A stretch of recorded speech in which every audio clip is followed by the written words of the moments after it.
Welcome, everyone. Thank you for joining us for a special presentation from WiLS to kind of show you both from the vendor and from a library user just like you, the Scrible product. So I'm joined today with by Victor from Scrible and Emily Leonard, who is a school librarian, just like everyone watching here, or most of the people watching today. So we're going to get a little bit of about Scrible and a little bit of how a real live librarian, a colleague of yours, uses the product in her institution. So I'm going to turn things over because I know that they're eager to show you what they have today. So the first thing I'm going to do is introduce Victor Karkar, and actually to do that properly I need to stop sharing my screen so that Victor can share his. Victor's going to give a little overview of the product just to give you some background on the resource, and then he's going to turn things over to Emily, who's really the kind of the main event for today. Victor, over to you. All right, wonderful to see everybody. You can hear me okay? You can see me okay? Yep. All right, excellent. Let me just go ahead and share my screen. Share screen. All right, apologies for that. So thanks everybody for your patience there. I'm Victor, I'm co-founder and CEO of Scrible. I'm gonna go ahead and start showing my slides again, and hopefully we will not mess anything up this time. Maybe if Emily can just give me a thumbs up if you can see my slide, that'll give me the go ahead. So wonderful to meet everybody. My name is Victor, I'm co-founder and CEO of Scrible. And super excited to talk to you today. We've been doing a lot more work in Wisconsin lately, and Emily is a great example of a school district that we're working with. And I really do want Emily to kind of have the majority of time to speak, but she's going to be talking about how she and her school have been using Scrible. And of course, for context, it's important, I think, that we tell you a little bit about what Scrible is and how it works. And so I'm going to spend a little time just introducing ourselves and kind of what Scrible provides. And then hand the mic to Emily, and she's going to tell you kind of essentially how they've used it and kind of what the benefits have been from their perspective. So I'm kind of like the opening act, and Emily's really the main reason that we're all here. So let me just go right in and just sort of explain a little bit about what Scrible is. You can sort of think of us in different ways. You can think of us as a content curation, annotation, and collaboration platform. You can think of us as a really advanced research and writing platform, or even just loosely as a set of really useful tools that work well together. Most people think of us as a kind of an advanced research and writing platform, and it is something that we are expanding in lots of different ways. So you will sort of see different applications in different ways. And the way that we've sort of applied Scrible is really to sort of address one of the main problems that, frankly, you all are on the front lines to address, and that is, as you all know, there's a huge sort of research and writing skills crisis in our country. About half the students that come out of secondary in our country struggle with research skills, and they're not ready for college level writing. It's a problem that starts quite early. It starts as early as even late elementary, continues on into college, and then even into the workplace. So if you ask college instructors, a lot of them will say that a lot of the students that are coming to them out of high school are actually not well prepared in these areas. And there's some figures out there that talk about what the cost is to businesses actually when college students graduate and go to work there, and it's a pretty sort of disappointing number, frankly. So what we've done at Scrible is really try to address the problem early, right, in someone's life, really while they're essentially with you in the K-12 system. And what we've done is really try to understand why this work is so difficult. And so we've just sort of dissected the workflow of what it's like to do something like a research paper. And what you all probably know, just because you've lived it, is that it's really a logistically kind of complex process that involves a lot of different tasks and skills associated with those tasks. And historically, educators and students have had to cobble together a lot of different tools to do different parts of the workflow. So they might have a standalone citation tool, a standalone PDF organizer, a web clipper to do research on the internet. And students are doing research from the open web as well as databases online. It ends up being sort of a mishmash of different apps and workflows. It leads to scattered work from the student's perspective, and from the perspective of a librarian or a teacher, it's sort of hard to teach and track students through that process because all the student work and data is trapped in all these different ways of working, all these different data silos, if you will. So at Scrible, what we've done is really try to build sort of a super app, if you will, as a solution that lets you do all that work in one place. And I'm going to show you a short 2-minute video that kind of describes it at a high level as a kind of a product explainer video. But before we get there, I did want to explain that there's sort of three major parts to Scribble, and you'll see some of this highlighted in the video. The first is that there's a browser extension that sits, in the browser like other extensions, but you use it really to help you curate, annotate, and cite content when you're out there doing research on the open web or even in databases that we're compatible with. The second piece, the second interface of Scribble, is a website that you log into, just like you might log into, your Gmail account. And that is where you'll see all the research that you've saved and annotated, and it's a place where you can do work like create bibliographies and outlines, and a variety of other things. So it is sort of the place you log into. It ends up being your kind of online library in the cloud. The third thing is a word processor add-on, and we have a Google Docs add-on and we have a Microsoft Word add-in. But these sort of add-ins or add-ons into the word processor basically make it possible for you to view your Scribble library from within the word processor as a sidebar. And so it really makes it easy to sort of essentially streamline research and writing, because you can easily help the add-ons and add-ins basically make it possible to bring your research into the writing process really easily. So with that said, like I said before, what we've tried to do is really kind of consolidate a lot of the tools that people historically have had to use into one platform. And this video I'm going to show you is just about 2 minutes, but it gives you a kind of quick high-level overview of how it all works. So let me see if I can quickly and easily switch to this. All right.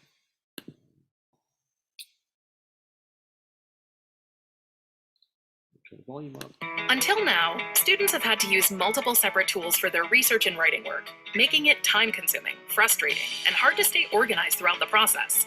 Scribble unites this disjointed workflow by bringing everything together under one roof. It's a super app for students, educators, and librarians to curate, annotate, cite, and write. With Scribble, curating information is easy. Scribble saves web pages, PDFs, and database articles instantly to a cloud-based library with just a click of the Scribble Chrome extension. You can also add files like PDFs from your desktop and Google Drive. You can richly annotate articles directly in the browser and even collaboratively annotate with others in real time. Citations are generated automatically. Scribble pulls citation information from articles and books and instantly displays the properly formatted citation. The Scribble library stores a wide variety of file and information formats.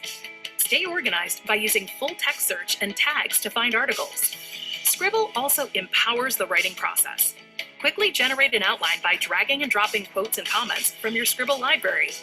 In Google Docs, the Scribble add-on allows you to access your library so you can easily insert your outline and bring your evidence, comments, and citations into the paper while automatically updating your bibliography. Scribble is deeply integrated with Google for Education, including roster sync and assignment integration with Google Classroom. Scribble also offers rich analytics for tracking student progress in real time. Quickly see which students are struggling and where they're stuck. Scribble centralizes student work, making it accessible in one place and enabling educators to easily provide timely feedback throughout the entire process. For students, Scribble frees up valuable time wasted on manual and mundane tasks for higher level learning, like reading critically for quality evidence and crafting strong arguments. For educators, Scribble enables personalized instruction for close reading, research, and writing. Sign up for a free account today and see what Scribble can do for you. All right, so hopefully everybody was able to hear that okay. And I'm just gonna go back to where we were and just pick up where we left off. That's what it is. That's how it works. And that video was very Google focused and Google oriented. But I want to be very clear that we actually pretty much everything we do in the Google world, we've now replicated into the Microsoft world. We're partnered and integrated with both. And so, we have a browser extension that's for the Edge browser. We have a Word add-in, etc. So if you are not using Google, if you're using Microsoft, for example, don't worry, we've got you covered there as well. The other thing is that we've built integrations and partnerships with a lot of other sort of edtech platforms that are widely used. We are actually partnered and integrated with Clever, ClassLink, and Canvas. And we are integrated but not yet formally partnered with Schoology, but I think we'll make an effort to do that as well. And for those of you that might be using Canvas out there, I just wanted to emphasize or clarify that when we talk about single sign-on, roster sync, and interface embed, The interface embed is basically done through an LTI integration. And what that means is that like other tools that you might bring into your Canvas interface, there's a tab that ends up appearing within Canvas when you log in. And when you click on that, you'll basically just see your Scribble library by default right there. So it's all sort of seamless once you sign in. It's easily accessible. But yeah, so if you're using any of these things, these are all things that we work with, and we'd be happy to help you with. I think that what I've talked about so far is really kind of the core of what most people know us for, and it's probably the realm that Emily's going to focus on. But I want to just quickly point out some other ways that folks can use us and that you may be able to use us. The obvious one for a lot of folks, without even me having to explain it, is kind of in a broader capacity for literacy, meaning specifically for kind of close reading and text analysis. Some of the reasons might be obvious to you, but I'll just kind of talk about them quickly here. One is that we've got these rich annotation tools, right, that allow you to annotate web pages as well as PDFs, which is not always the case. Sometimes you have an annotation tool out there that works with one or the other, but not with both. We work across both of those content spaces, which makes it easy to kind of pull in content across different document formats. The second thing is that we have a ability to do real-time concurrent collaboration for annotation. So let's say you want to do a small group text analysis, right? And you provide an article into what we call a class library, or you just share it with a couple of people. Just like people are able to get into a Google Doc and sort of do real-time collaborative editing, we've kind of mirrored a similar experience for real-time collaborative annotation. So for example, if you want to do a small group text analysis where 3 students at a time are in an article and they're discussing what's happening in the article, Susie could make a comment and then Billy could reply to it in real time. Johnny could highlight something and Susie could add a comment to that, and everybody's seeing each other's changes in real time.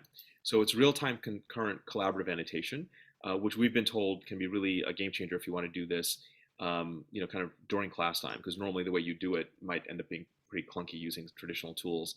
The other thing is that if you are not all in the same place, like you're not in the classroom because the school is doing hybrid or remote because of the pandemic, it's nice to know that you can have kind of more of a real-time in-person experience in some sense, because at least people are being able to do this in real time together while they're online at the same time. The third thing is that unlike traditional or even newer literacy apps like Newsela, we allow you to bring in any content that you like. And so you can do these types of, let's say, close reading activities with content you bring in from your desktop, like you can upload a PDF or a web page that you bring in from a local news source. And we're not a content provider, so we don't have a horse in that race. It doesn't make a difference to us whether you use content from here or from there. And the nice thing is that in a sense, that way you kind of have an infinite content library, because you can use anything that you can get your hands on and you might already have access to. We've even had people use content, for example, from Newsela because they like their content, but they like what you can do with it within Scribble. And then the last thing, and we know that this has actually been helpful to some schools during the pandemic, is that you can use Scribble as a mechanism to quickly and easily disseminate texts. So the ability to quickly curate articles, drop them into a class library, and have that library be accessible to all students in the class makes it really easy for you to be able to distribute those texts versus what you may have done otherwise. And I think that one thing that's really nice about the way that works, that's different, let's say, from Google Drive or even Microsoft OneDrive, is that those systems were developed in such a way that they're really good for things like word processing docs or other types of documents, even PDFs to an extent. But the ability to do that with web content is something that I think we're uniquely good at. So if you have articles that you want to pull into a class discussion that's from like a local news source or something that's really hot off the press because it just got posted an hour ago, you have the ability to grab that using the Scribble Chrome extension, put it into a class library, and all the students would have access to it right away to do some sort of close reading or text analysis exercise.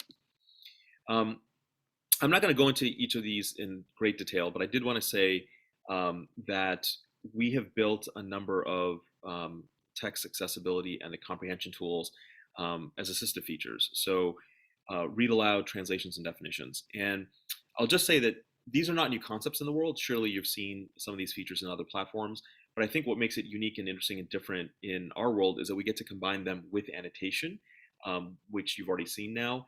And because of that combination, we're able to enable some really unique user experiences that people haven't seen before. So I'll just give you one example with read aloud. With read aloud in many platforms, you may see the ability to select some text, click a button, and then it'll read the text aloud. Obviously, we allow that too, but in our world, when you get to combine it with annotation, one of the nice things about that is that you can actually sort of preload um, the work essentially. If you're let's say a special ed instructor, or if you are a student you're a teacher that's working with a student where maybe they've got executive functioning or focusing issues, and you really want them to focus on particular passages, you can actually highlight just those passages, and then when the student pulls up that article, if they click on that annotation, let's say those highlighted passages, they can have just those passages read aloud to them. So you get to combine sort of annotation with read aloud and really pinpoint and preload the work in a way that you might not be able to do otherwise. There's some unique capabilities around translations and definitions, but in the interest of time, I'm not going to talk about those in detail now. If you have questions at the end, I'm happy to talk about that. And there's a blog post that really gets into some detail that I'll put into the chat while Emily's presenting a little bit later. So the other way that folks sometimes use us that may not be obvious is, a lot of folks sort of think of us naturally for humanities, right? English papers and things of that nature. But we are also used, in science. Sometimes that use looks like it would in the humanities, where you're just writing a paper. But sometimes there's some other examples that you don't necessarily think of or have in the humanities. So, for example, some folks have used our annotation platform and annotation tools to work with students and exemplify what good scientific writing looks like. So I remember getting an email from school, and I think it was Colorado, where they pulled an article out of, I think it was JSTOR or PubMed, and then they used the annotation tools to basically say, okay, let's highlight what the hypothesis is, let's have a discussion in the margin about whether the data supports the conclusion, that sort of thing. So you can use the annotation tools to kind of highlight and have discussion around particular parts of a scientific journal article, for example. And then, of course, the number 3 and number 4 points on this slide are that you can actually use us for things where, in the case of a science fair project, there might not actually be a paper at the end of it. There might not be a deliverable that's a written piece at the end of it, but you can use Scribble sort of annotation and curation stuff to basically curate and annotate background research for that science fair project. Because oftentimes you're going to have to do that research as background for whatever your work is going to be in the project itself. So there's some examples here of how you can use us beyond the humanities. I just wanted to point that out. And then ultimately, what we've seen is, Scribble is not built as a rigid platform where you can only use us for English papers, that you do once or twice a semester. It is a set of tools that you can use, and you don't have to use all the tools. So you just take what you need, and I think Emily may have some good examples of that, but you just take what you need. You're not sort of forced to jump through hoops necessarily that you're not going to use. In the previous example where there might not be a paper to write, you don't have to use the Google Docs add-on, right? You may not even necessarily want to create a works cited page, although you might if you want to have those references for your science fair project. And so you can use those features. You're not forced to use everything because there's a lot that exists in the platform. So in terms of being able to use this broadly, what we find is if you just think about research and writing, it is a set of skills that students and teachers and librarians are focused on now, because it is a set of skills that students have to learn in this kind of modern information age that we live in. And some of that is written into a lot of state and national standards. And to a large extent, it is the kind of work they have to do when they go to college, where they're going to be writing term papers, for example, or to knowledge economy jobs where they may be creating, RFP responses or market research reports, or even just creating a report for their team if they're working in a business, a proposal on a partnership or a purchase or something like that. And generally speaking, what's common amongst all those types of writing is your need to be able to collect evidence, deal with it, right, curate it, annotate it, find the important parts, and then kind of put it together in such a way that you make a case. And I think that is the kind of work we're really trying to help people be more efficient about and get better at over time. We obviously work with high schools, which is where Emily's at. But typically we tend to focus on secondary, but we do have folks that will use us even in late elementary. And so that's of interest to you. We can talk about that. In late elementary, you might not use all the sophistication of the platform. There's lots of things that maybe would be overkill in elementary, but we do have folks using us as early as, I think it's 3rd or 4th grade, where they just take part of what they want, like, the citation tools to help teach what the structure of a good citation looks like, for example. And then I've already talked about subjects. Humanities and general sciences are sweet spot, but you can find examples of Scribble being used, even in more technical fields where if you have a writing across the curriculum initiative, a science teacher might not be used to teaching writing, or have a lot of tools or experience doing that, but some of the scaffolding that's sort of built into Scribble can help with that. I won't go into all these in detail, but these are examples of either initiatives or project types that Scribble has been used for and that we could be helpful for. And if you do National History Day at your school, we actually made some changes back in the spring that actually specifically support National History Day, specifically in terms of splitting out the bibliography or the works cited page into primary and secondary sources. And then these are the kinds of initiatives that we support. Distance learning is worth mentioning, and it's something that I'm going to talk about in just a second on the next slide, I believe. Personalized learning because of the analytics, project-based learning, the examples I gave you, like science fair projects and whatnot, and college and career readiness. And this has always been important to us, but I think it's become almost more important recently as we've been sort of expanding and growing into higher ed. And so you will see Scribble being used increasingly in colleges as well. And one thing that's, I think, unique about the way that we've built Scribble is, as a lot of you know, a lot of times there are great tools in K-12, like that are used in high school, let's say, but then the student graduates, right? And the license or the subscription that the school or the district had provided for the student, it goes away. And then the student's relationship with that product ends.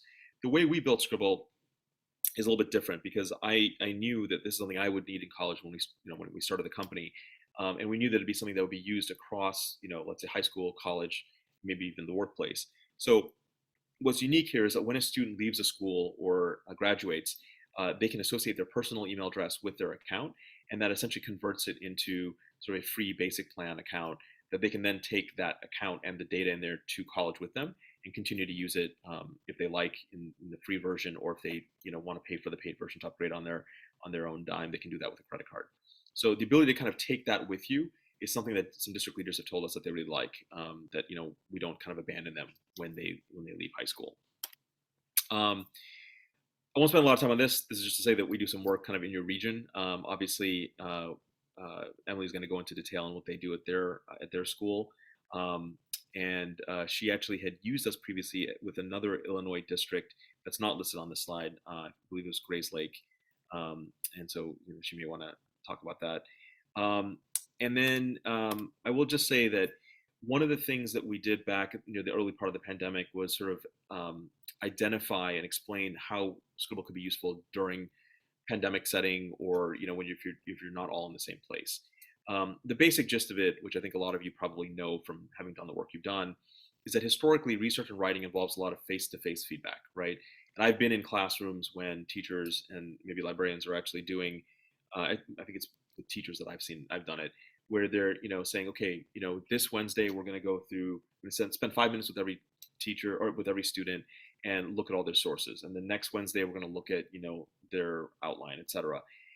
And that worked. We kind of believe that isn't necessarily the greatest use of limited precious class time anyway in a non-pandemic environment.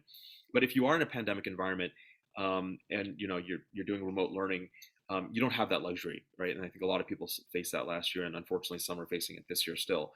So the nice thing here is that because Scribble puts everything under one roof and puts it in the cloud, and then makes that work available to teachers and librarians, and then allows them to provide feedback kind of remotely from home, we kind of fill a gap in the distance learning model. And that is why we found that we are an eligible expense under the CARES Act. And so if you have CARES Act funding available and you want to try to use that to work with us on the paid version of the product, there's precedent for that actually. And the other thing that's great about Wisconsin is that you all have the Common School Fund. And we know that there are other districts within Wisconsin that have used those funds to work with us. So we can try to help you with that. I think it's, folks in your school or district will probably know how to do that, but we're happy to help if we can. I'm going to stop there because I would like to hand the mic to Emily now and, really have her talk about this from a real world application perspective, as opposed to kind of the general background that I've been talking about. So let me stop sharing my screen, and we can all listen to Emily and be a little wiser. All right, thanks, Victor. All right, so I'm going to start presenting my screen.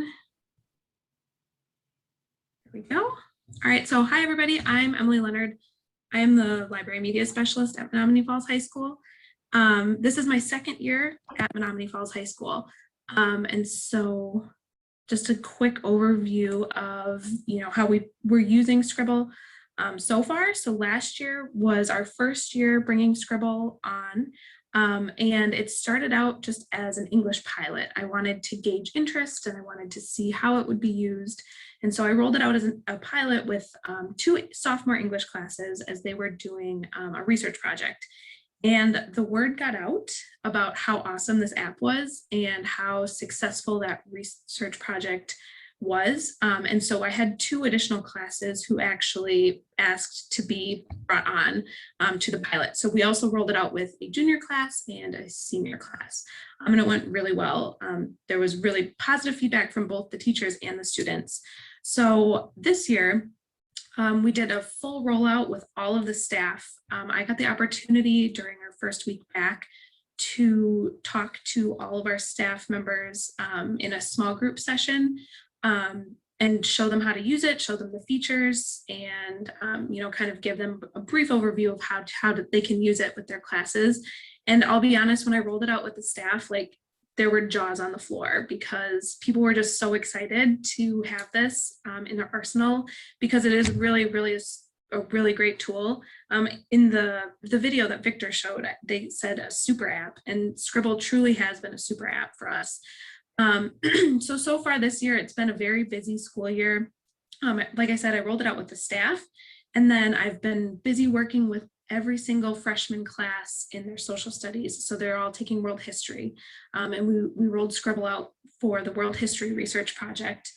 And I'm also working with our seniors who are in our healthcare academy Capstone. And we're currently working on their research project now, which I'll talk about in a little bit. But I also have heard from other teachers. I know we've got quite a few other teachers who, even though I haven't worked with them directly, on a research project in their class this year, they're already using Scribble, they're already rolling it out with their classes, and it's all been really positive so far. I know that the English classes are using it. Victor mentioned close readings. I know one of our English teachers has been sharing text with her students by using Scribble and doing close readings with it. It's being used in our business classes, and I know special ed is also using it because of those accessibility features that Victor mentioned. The text to speech and all of that, it's really, really powerful. So it's being used across multiple disciplines in our school so far this year. So why Scribble? Why I was interested in bringing Scribble to Menomonee Falls High School. Like Victor mentioned, I was at a school called Grays Lake Central in Illinois prior to moving back home to Wisconsin. And that's where I was doing my practicum when they rolled out Scribble at their school. And I saw how powerful that the tool could be and how helpful it could be to students. So when I started here last year at Menomonee Falls High School, there were a few problems that I saw. And obviously, as librarians, you guys know, 2 of our biggest focuses are digital citizenship and research. And so some things that I saw last year outside of English, there were very few, if any, citation requirements. I would get, students coming down to the library to ask for help, or they needed help printing things, and I would notice that there were no citations on their printouts, or if they were asking me for help to find resources, there was no requirement that they were citing their sources. And that was really, really common. We also spent a lot of time with students tracking down articles. So when I would go into classes to work on research, we would, the kids would find an article, but they would forget to save it to their Google Drive, or they would download it and they couldn't find it on their Chromebook. I mean, it was just a mess. And so they would have these quotes that they pulled out and copy and pasted into a Google sheet, but then they couldn't find the article where that source, where that came from. And so we spent a lot of time last year with students tracking down where quotes came from, because they either weren't saving the articles or they were saving them and losing them. And that was a huge problem. And the other thing that we saw a lot last year was we spent a ton of time on citations, which, citations are important. It's important to cite your sources, but we were spending more time on citations than quality sources. And to me, that was a huge problem, because I want my students to be research ready, but I want them to be college level research ready. and they weren't. And we were spending so much class time on MLA citations. So here's just an example of some student work that I got last year. They had a full slideshow presentation with images and lots of information. This was their last page. This was their analysis. And as you can see, their works cited is just a link to Mayo Clinic, even though they used images from multiple different places. And there was definitely more information in the slide presentation than just what's on the works cited. So that's a lot of what I was seeing last year. And to me, that was definitely a problem. So some things that I've seen since we've taken on Scrible, and really we just had the full rollout with the staff at the end of August, and already I'm seeing much improved source attribution across the board when I'm working with classes and when I'm helping students just with one-off projects. We've seen an increase in organization and research skills because we've been able to spend more time talking about research skills. And then that saves time as well because we don't have to hunt down articles. So I just want to talk about a specific example, the Healthcare Academy Capstone. So here at Menomonee Falls High School, we have several different academies. And every year I work with the Healthcare Academy Capstone, and they have a huge research project that they do to get them ready for college level research. And last year I was allotted 2 class periods to do the research with the students. And again, this is a fairly large research project. I was given one 95-minute block to focus on research and one 95-minute block to focus on citations. And you guys know as librarians, like sometimes it can be really hard to get class time with students. And so we need to make sure that we're using our class time as effectively as possible. And because the students had never even encountered writing out a citation before, and in their previous classes, there was very few, if any, attribution requirements. We had to spend a whole class period on citations, what an MLA citation is, what the expectations are. And we weren't really using any citation managers. I took over this project from the previous librarian, and she didn't have them using EasyBib or anything like that. She wanted them to write all of the citations out by hand. So I kind of adopted that. I was just going with the flow. It was my first year. And so we had to spend a ton of time on citations. We also did citation check-ins as part of the research project. So I met with each group. It was a group project. I would meet with each group for 15, 20 minutes, and we would talk about their citations because that was the piece that I graded. So I then helped the teacher grade the works cited pages. And as you can see here, here's one example of a works cited that I got. The student clearly used MLA, or they used APA when they should have been using MLA. And here's another example of some student work that I got. And this is after we had a 95-minute block on citations and a citation check-in. You can see they're still missing the hanging indents. And so we spent a ton of time on these, but because the students had to write the citations out by hand, they were just missing, small little things. And we were just spending so much time on this. And in this example specifically, students would get points taken off their grade on the project because, they were missing the hanging indent, or in some cases, the right things weren't italicized or the period was in the wrong spot. And so the capstone project I'm working on this year, we've completely revamped it with the help of Scribble, and it's been going so much better. So I did take 30 minutes with them 2 weeks ago to roll out Scribble to all of the students, make sure that they were able to use it. And then this year I was able to spend 2 full class periods just on research.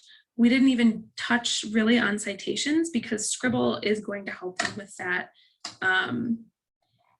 It's going to help them with that a lot. One of the things that I noticed last year, we spent so much time on citations, and I still was getting works cited pages that had a lot of incorrect things on them. But in addition to that, because we cut the research so short, in my opinion, they weren't using quality sources. I didn't feel like we got to spend enough time working on, how to evaluate sources and how to change your keywords to do a more effective search in the databases. I mean, like pretty basic research skills. they were missing those things. And so we had to make it pretty basic last year. And in their final products, I felt like they were still missing a lot of research pieces. Like we were getting some questionable sources from most students. And so this year I really wanted to focus more on research and evaluating sources and less time on where the period goes in a citation or what needs to be italicized.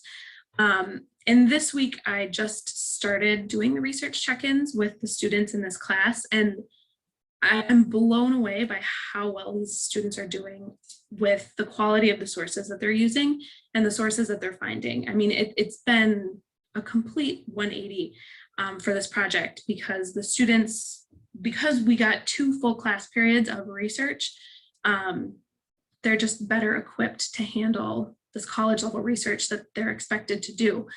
And so, you know, Scribble's been a total game changer so far for us. I think, you know, primarily we're using it as an annotation and organization and citation tool. But, you know, I want to just throw on here some feedback from some people that I've gotten at the school. So one of the teachers told me that Scribble is a total research game changer. And I do think that's been true because we can spend less class time on the citation piece because it's already automatically built in. And obviously it's still important to emphasize, you know, why we need to give proper attribution and what that means and what that looks like, but we can spend so much less time on that and much more time on the actual research.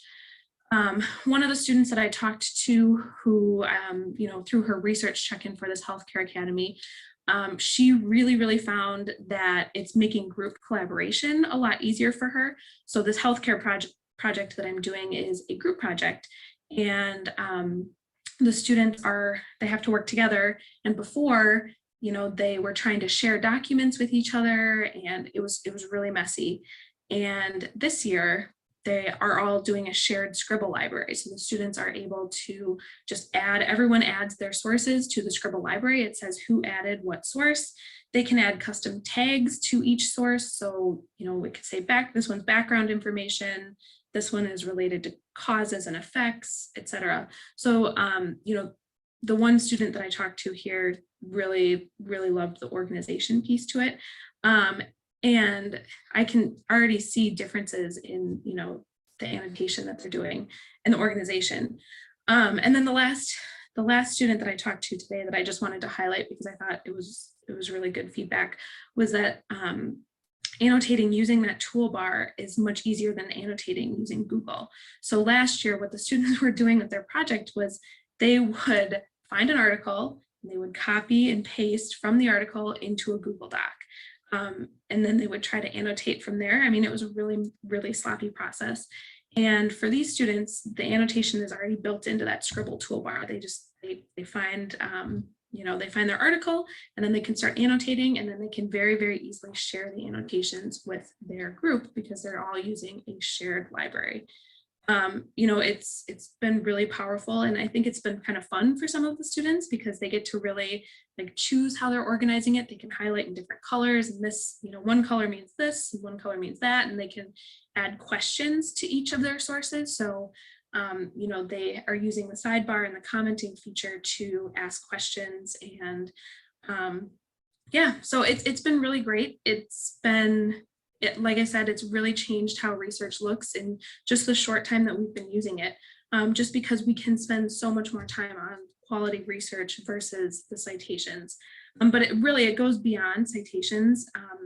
The annotation and organization in Scribble has been really great. And like I mentioned at the beginning, the special ed teachers have been using it for accessibility features, which I think has also been really powerful for a lot of our students. And from a librarian perspective, I like getting to focus on research because, you know, to me, that's so important, and that's such a big part of our job. And using Scribble has really opened the door for collaborating more with teachers on, you know, on research projects and all of that. So, you know, sometimes it can be really hard to get in front of classes as a librarian. And I feel like Scribble has really helped with that. So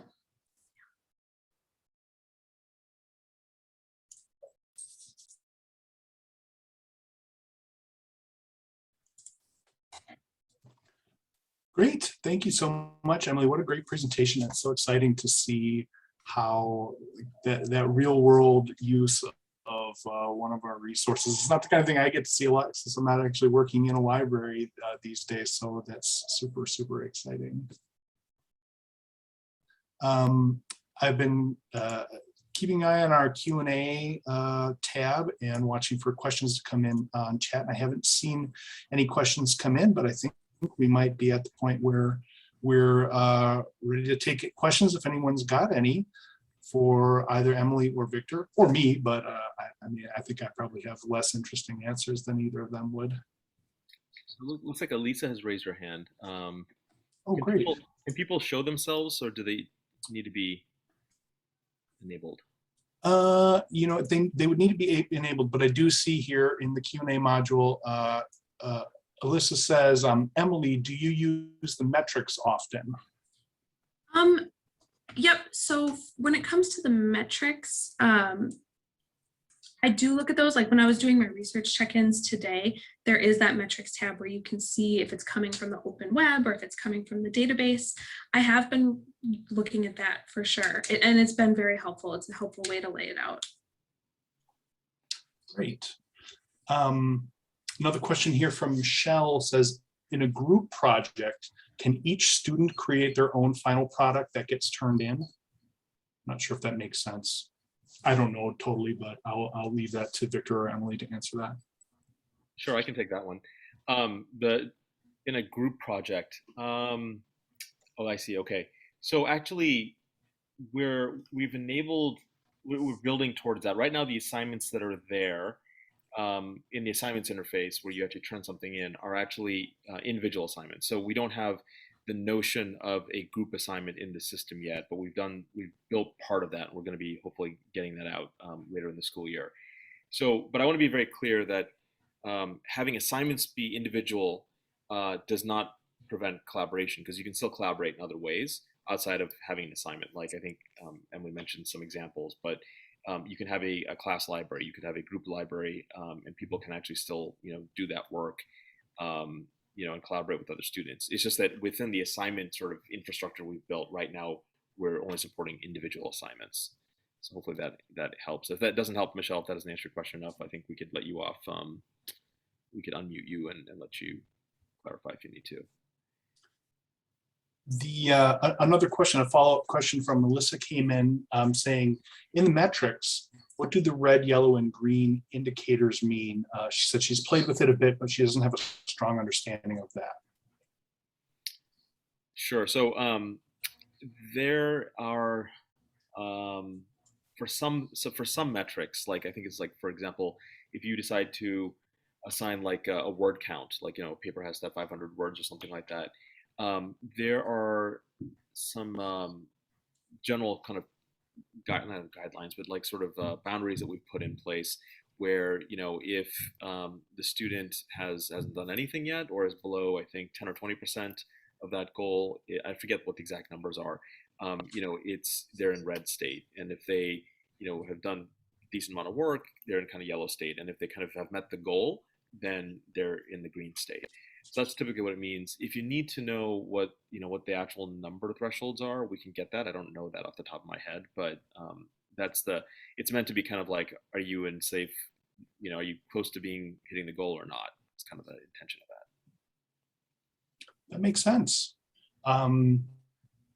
Michelle followed up to say that your answer on the group project made sense to her. So I think we haven't had any other questions. Oh wait, here we go. Here's another one. Oh no, all of our questions have been answered so far.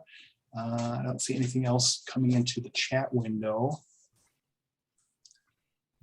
Yeah, and I don't know if what the protocol here is with WiLS, but do we allow folks to show themselves and unmute, or is that not? I think we can. You know what? I'll click allow to talk. If anybody for anyone who wants to, they can unmute themselves.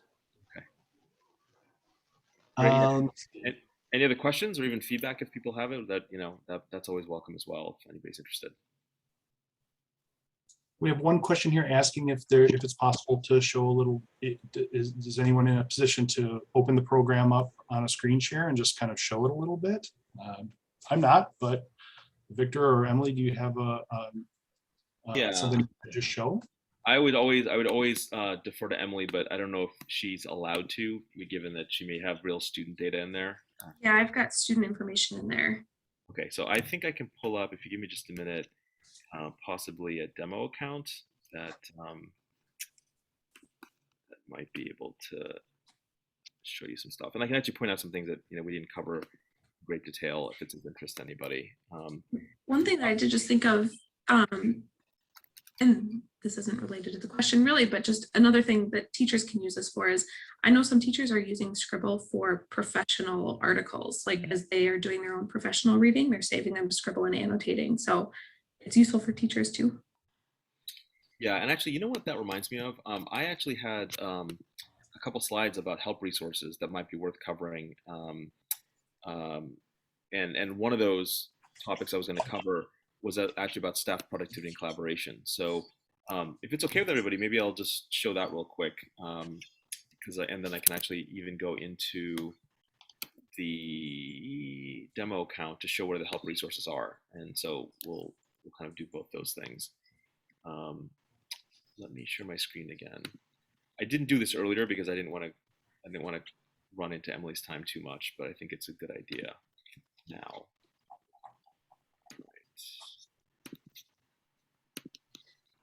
All right, so this is kind of where I stopped.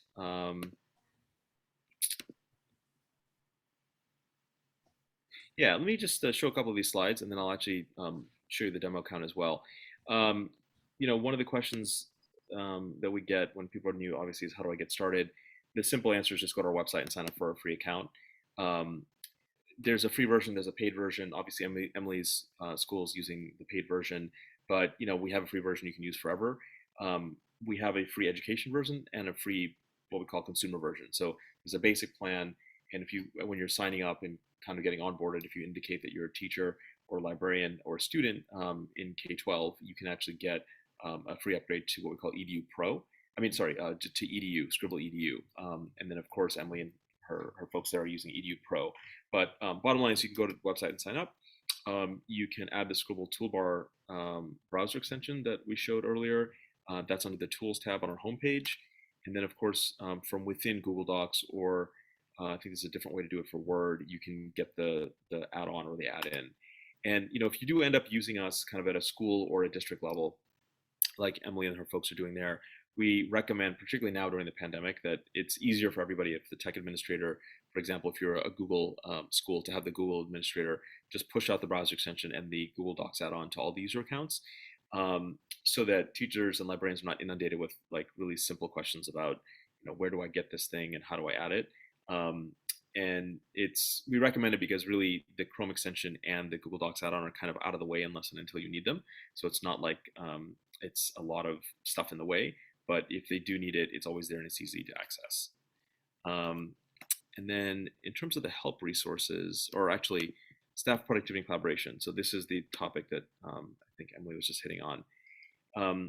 You can actually use Scribble for your own work. So, we obviously focus on instructional application and work between educators like Emily and students. But we do have folks that'll just use it for their own work. So if you have an initiative that you're working on in the school, you may be out there doing some research and be putting together some sort of paper or proposal or something like that. You may be applying for a grant. You may have to do some background research for that. So you can actually use Scribble for your own work as well. So help resources, which I think are important.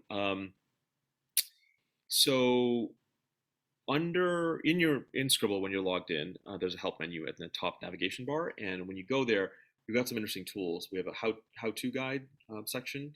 Looks like there was a little typo there, but the basic idea is that with the how-to guides, I'll show you what it looks like. There's a number of topics, like how do I annotate a PDF? How do I create a class library? How do I create an assignment or whatnot?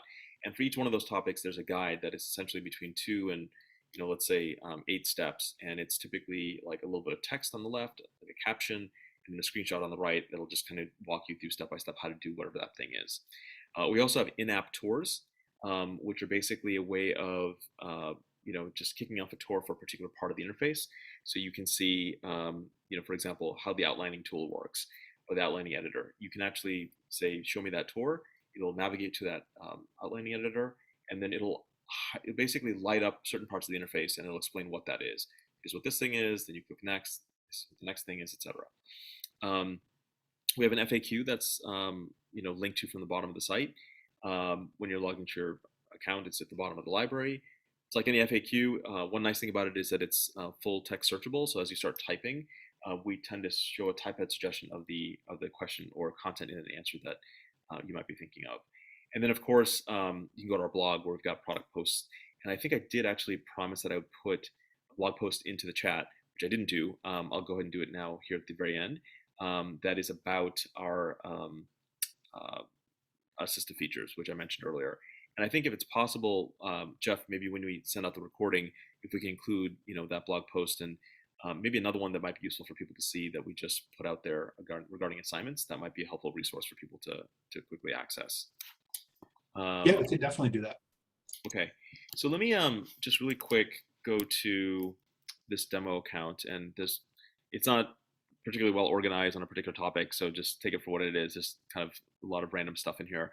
But I'll just show you really quick where the help resources are. I think that's probably the best use of the limited time that we have left. So here under the help menu, we've got those how-to guides. And if you click on that, it'll bring you to what essentially is a Google Sites page.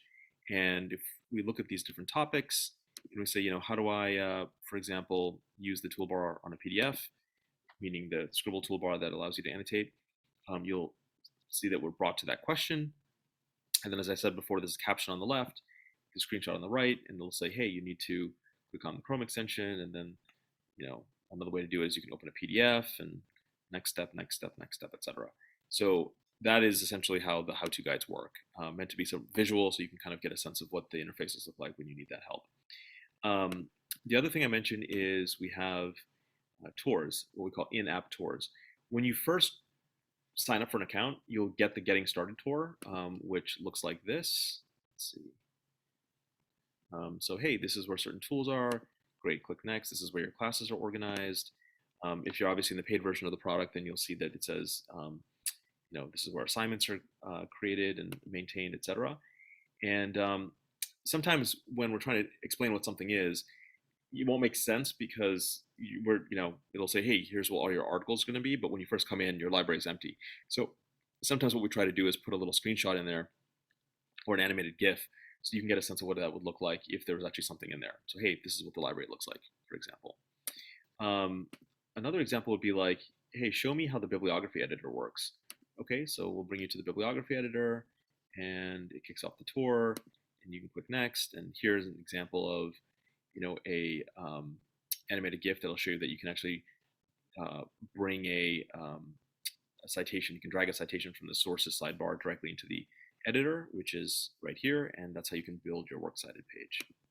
So stuff like that. So that's the tours, and then the FAQ, which is accessible here or here.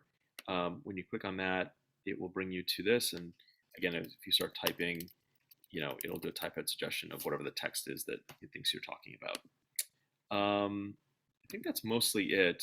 The only other thing I would say is that when you do run into a problem of any sort, we do ask you to use the questions and feedback link here or the feedback link down here at the bottom. It'll bring you to our help and feedback form, and you can go ahead and tell us, if you've got a question, if you're reporting a bug, or you've got a feature request, whatever it is. If you're signed into your account, it'll pre-fill some information that's important. And if you are having trouble annotating a web page or PDF, there's a megaphone icon in the toolbar. When you click on that megaphone icon, it'll actually automatically bring you to this page, and it'll actually fill in some information that we typically ask for, like, hey, what's the URL of the website you're having difficulty annotating or whatever.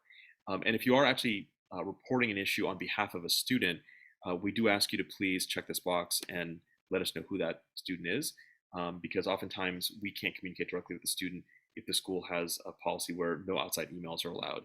And so if you tell us, hey, my student has trouble like finding the assignment or something like that, we're going to end up having a back and forth where we ask, okay, who's the student, and then this is an easy way to kind of skip some of those steps and get you a faster resolution to whatever your issue is. All right, so maybe I'll stop there because I've been talking nonstop, and see if there's any other questions that came up in the chat. Victor, there was one question about what is the difference between Pro and the other version?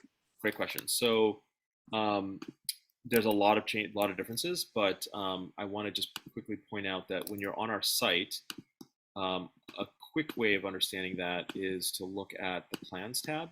So this is scrible.com/plans. It's this plans page right here.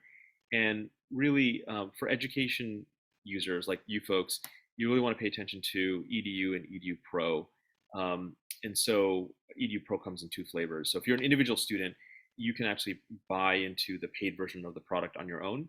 But if you're a teacher that wants to use this, for example, with all of your classes, you can actually just get it for yourself without actually having to try to convince your entire school or district to buy in. And so that is something that you can do. I won't go through all these details. The gist of it is that you can look at this table to sort of see what is included in the paid version that's not in the free version. If I was to kind of just give you the broad strokes, it is that in the paid version of the product, you get more storage space, you get shareable libraries, you get multiple libraries, you get some really cool features which we don't actually probably talk about enough, like a summary feature or an annotation key. And there's some cool stuff about that that I probably don't have time to get into now. But the big thing from a librarian or teacher's perspective is the ability to kind of create those assignments and then be able to see analytics around those assignments. And that is really what makes it easier to kind of wrangle and manage, an otherwise potentially really complex and time-consuming assignment management process. It includes those analytics and those metrics and things like that. So, Sorry, I'm going to have to jump off. We've got parent-teacher conferences tonight. But if anybody has questions, you can about how we're using it here at Menomonee Falls. Like, I'm totally open to questions, so you can feel free to shoot me an email, and I'd be happy to help. Right. Thank you, Emily. Bye. Thank you, Emily. Yeah, and I'm basically done as well. So we don't need to hang out without Emily for too long. But I'm happy to answer any questions if anybody else has any, or if Michelle, you have any specific questions about the comparison of the Pro version versus the free, then I'm happy to elaborate.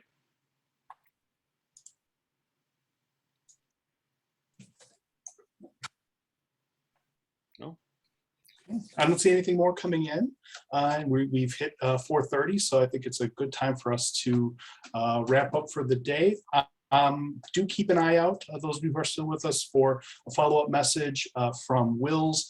It will include a link to the recording of the session that we're in right now. I'll include contact information for Victor and Emily, since Emily offered to field questions as well. Links to like the blog posts that Victor mentioned and so forth. We'll include all that in a wrap-up message too. I think that's everything. Victor, any parting words you'd like to impart?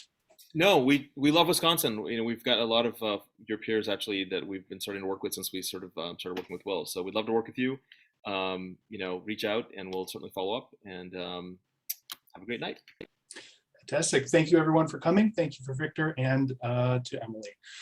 Bye, everyone. Thanks, everyone. Take care.